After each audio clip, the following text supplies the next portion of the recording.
just wanted to do a quick re-review or give a bit more reasoning behind my decision of sticking with the S4 tab rather than getting the 11-inch iPad Pro, the 2018 model. Now, I've been an iPad person myself for quite a while. I had an iPad Air 2, Pro 9.7, Pro 10.5. But first of all, I kept selling them after like 6 months or 1 year of usage, purely because I also have an iPhone. It was pretty much the same experience. And I was trying to find a decent iPad replacement for quite a while now, but I think the closest I got was with an Asus ZenPad 3S, but that wasn't the same. And to be honest, yes, the Android experience on a tablet is pretty much similar to a phone, up until the S4 tab. Now, me personally, myself, I'm not a big Samsung fan.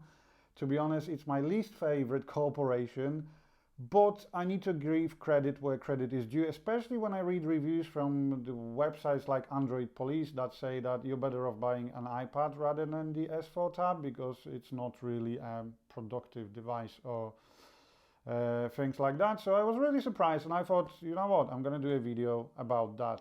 So first of all, as you can see, you've got a built-in Samsung DeX, which is basically kind of like a desktop experience.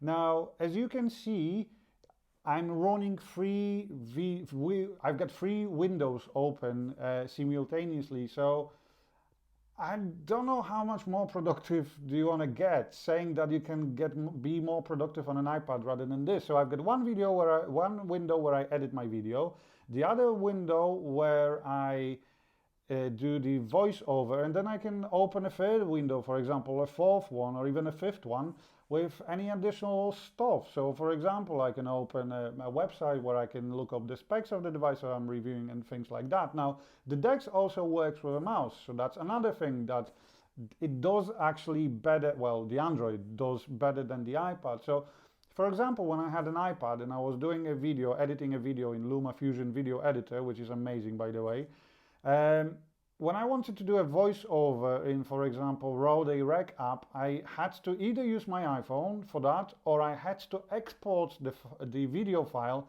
onto my Android device to then use the Rode app on my iPhone because or an iPad, because I can't use two apps simultaneously next to each other on an iPad. And to be honest, it was taking a bit of too much of my time, and because I'm a dad and a full-time employee and I also have my own hobbies, I just don't have time for that.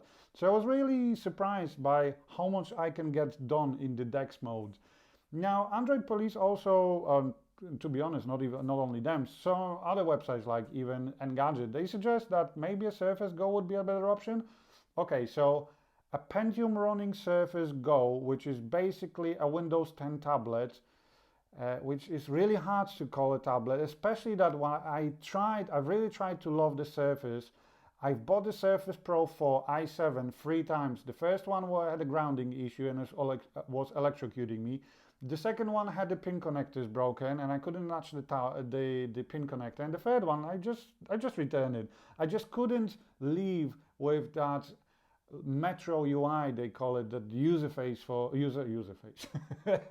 interface on the Windows 10 device, which is brilliant until you start using any app, like even a Chrome browser, and then you realize all of the buttons are tiny and cramped and so on.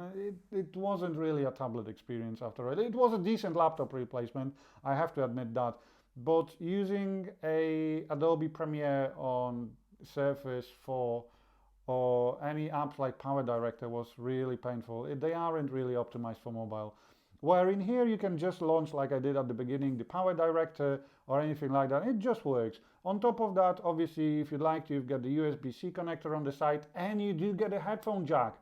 So if you've got a USB-C adapter to full USB, you can connect a dongle for a mouse. You can also connect a mouse via Bluetooth. You can connect an external drive. You can connect a memory card. You can connect via adapter. You can connect a pen drive. You can connect literally anything you'd like to. You can even give power to your device if you'd like to. If you've got a USB-C to USB-C cable, you can plug in your phone and charge it from the tablet. Now, I know the Android tabs in general or Samsung tabs don't run on the latest greatest Snapdragon with 18 gigabytes of RAM, but to be honest, 835 in this device coupled with 4 gigabytes of RAM is still pretty decent and enough in my opinion.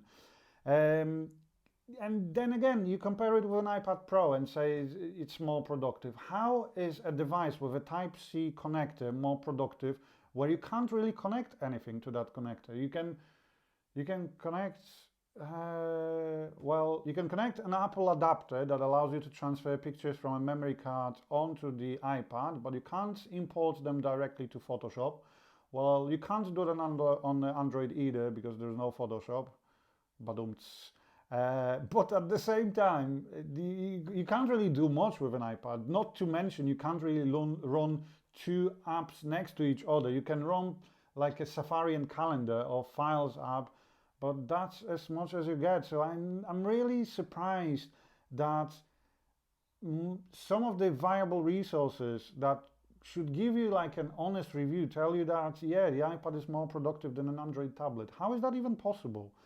iOS is still pretty much locked down, and a Type-C connector in the new iPad won't change that, which is really weird.